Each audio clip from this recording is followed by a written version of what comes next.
Good morning, student. Myself, Priti Kohli, will be explaining Chapter 2, Parliamentary Form of the Government.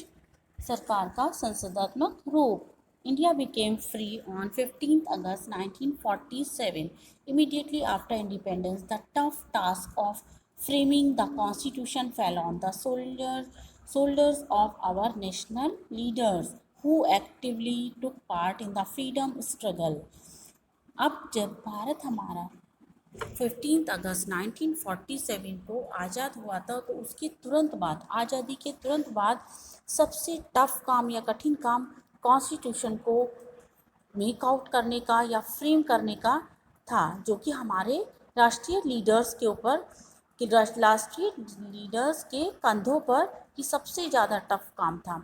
और वो लोग जो कि एक्टिवली पूरी तरह से इन लोगों ने स्ट्रगल में भी, फ्रीडम स्ट्रगल में भी पार्टिसिपेट किया था या पार्ट लिया था। While framing the constitution, the members of constitution assembly की kept in their mind factors such as widely diversity, historical background, traditions and socio-economic condition, etc.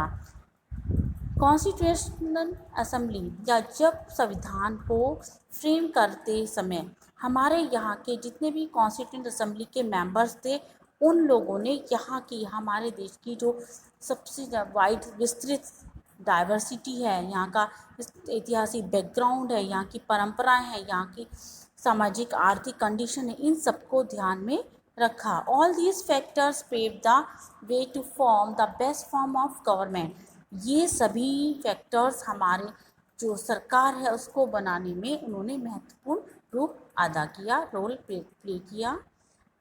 After a long session of debate and discussion, the Constituent Assembly gave form and shape to principles that were the soul of the national struggle.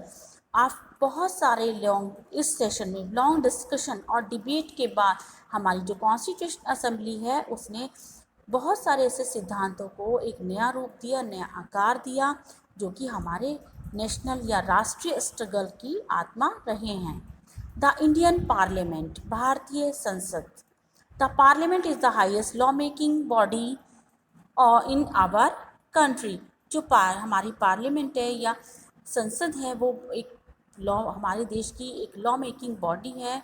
This word parliament is derived from the French word where parlier.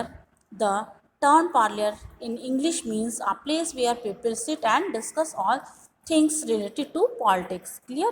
It means इसका meaning ये है कि जहाँ पर लोग आते हैं और पॉलिटिक्स से रिलेटेड डिस्कशन करते हैं, एक ऐसी जगह है ये. It embodies and represents the sovereign will of the people.